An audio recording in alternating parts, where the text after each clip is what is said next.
Assalamu alaikum достор, Фрунзе ТВ каналы чоң суроо долбоору кайрадан эфирде. Жана жалпы биздин көрүүчүлөрүбүз биздин долбоор башталгандан бери ар дайым дин жөнүндө суроолорду узатпайсыңбы, диний суроолор көп болсо жакшы болмок деген комментарийлерди ар дайым калтырып келесиңер.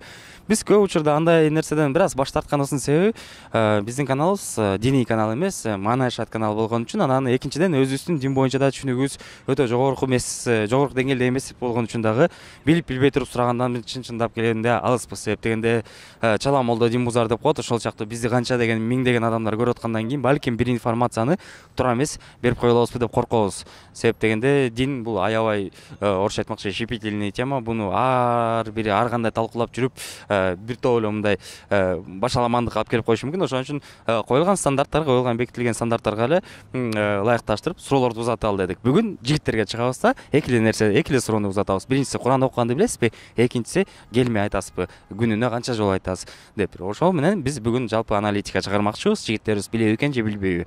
Анан сиздерден бир чакан эле суранычыбыз, ар дайым суранып келесиздер. Биз мынакей бүгүн чыгып туруп ушу көрүүчүлөрүбүздүн суранычы болчу деп туруп бул теманы азыр сиздерге чагылдырып бермекчибиз. А сиздер болсо болгону биздин суранычты аткарып койсоңуздар сонун болмок. Каналга катталып туруп, коңгурону басып коюңуздар. Себеп дегенде биздин каналда көрүүчүлөр аябай көп, бирок 80% каналга катталбай туруп көрүшөт экен. Эмне себептен биз ар дайым катталгыла деп суранабыз? Себеп дегенде видеолор чыкканда калтырбай көрүп турушуңуздар керек.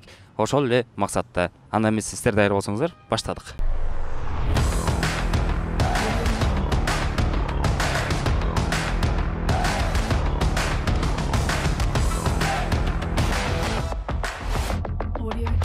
Куран окуганды билесизби? Ооба. Канча жашыңызда жаттадыңыз? 14 жашымда. 14 жашта, өзүң 14-15 жашыңызда өзүңүзгө керек болгон үчүнбү, же үйдөгүлөр жаттап кой балам деди эле? Үйдөгүлөр жаттаткан мен. Мен эркек Куран окуганын билиш керек деп жаттаткан да. Туура эле, көпчүлүк жерлерге барганда Куран окуп кайтсак, тартынбай уялбай Куран окуп коесуз. Жок, мен чоң кишилер окуйт дейм. Негизи да сурап калса, билип калсам, балким эми ошол жерде жигиттердин арасынан эң улуусу сен болуп калсаң. Окуйм. Бир күндө канча жолу келме айтып коесуз? Бир күндө кээде айтпайм, кээде айтам. Мисалга кандай учурларда эстеп койгондобу же бир себептери болгондобу билбейм.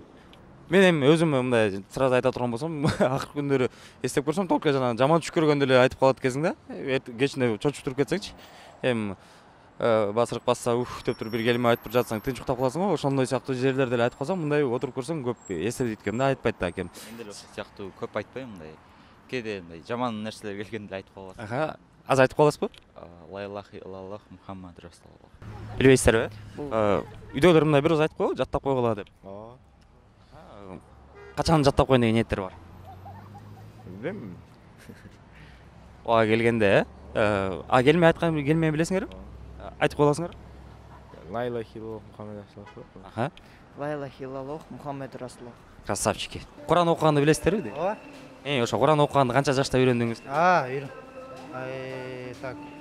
8 класс билем. 8 класста, Үйдөгүлөрдүн суранычы боюнча, атаңыз, апаңыз, балам жаттап кой, керек болот, уят болосуң деп. Ооба. Күнүнө канча жолу келме айтып коесуз? Күнүнө келме, так. 2-3 жолу айтам. Турганда келме айтам. Жатканда, турганда, анан кээ бирки жерлерде мындай эстеп кетсеңиз. Таратканага киргенде жана дуаларды айтып кирип. Всё. Сиз муну как положено, как адатка айлантып алгансыз. Жатарда. Сүнөт да. Сизчи? Мен деле келме. Келме айтып коесуз, айтып кое аласыздарбы? Ла илаха иллаллах Мухаммад расулуллах. Не айтам? Келме. Ла илаха иллаллах Мухаммад расулуллах.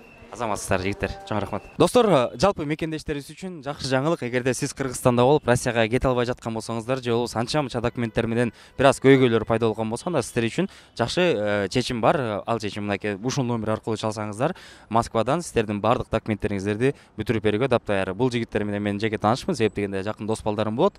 Биздин мекендештерибизге өзүнүн жардамын сунуп жатышкан экен. Ушул номер аркылуу чалсаңыздар, сиздерге керек болгон Россияга кирүү үчүн уруксат берүүчү мед справкаларды жана регистрацияларды сөзсүз түрдө бүтүрүп берет. Болгону гана толук маалымат алам десеңиз ушул номерди жана ылдыйда ссылкада турган WhatsApp номериге кайрылсаңыздар болот.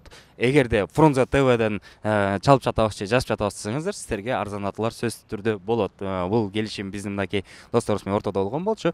Болгону WhatsApp номерине жазып туруп, Фрунзе ТВден жазып жатабыз. Мага ушул документтер керек болчу десеңиздер, сиздин ошол документтериңиздерди канча күндө бүтүрүп берет экенин сиздерге дароо жооп берип кое алышат. Ошондуктан кайрылабыз достор. Билебиз. Канча жашыңызда жаттыңыз? Мен 12 жашында жаттагам. 12 балакатка жеткенден менен эле сразу жаттыңыз, Өзүңүздүн каалооңуз, үй бүлөдө ата энеңиз айткан? Ата энем каалоосу менен. Балам жаттап кой деген. Ошол үчүн жаттаганбыз. Жакшы, анан жашоодо канча күнүнө канча жолу келмей айтасыз? Же көп учурда унутуп каласызбы? Жатарда айтам, албетте. Сөзсүз түрдө. Анан тургандачы? Турганда айтам, кээде бирок. Кээде ачык айтканда унутуп калабыз. Бирок кечинде албетте. Сөзсүз түрдө, себептен уйку мындай тынч болуш үчүн, жакшы жатыш үчүн, айтып каласызбы азыр? Келмениби? Ла илаха иллаллах Мухаммад Расулуллах. Ооба, билем. Канча жашыңызда үйрөнгөнсүз? 7-классымда үйрөндүм го. 7-класс. Өз каалооңузбу? Ооба, өз каалоом. Үйлөр бир аз түрткө көрүп койду. Жок, өз каалоом менен. Анан күнүнө мисалы эстегенде келмей айтып турасызбы же күндө жатардабы, турардабы же Жатарда айтып турабыз. кечинде жатарды? Тамактан кийин айтып турабыз. Тамактан кийин сөзсүз түрдө айтасыңыз.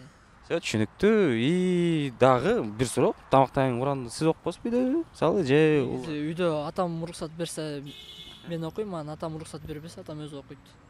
Баардык нерсе уруксат менен. Эң негизгиси билесиз, анан баардык эле жигиттерден сураганда сиз да айтып коесузбу, келмени.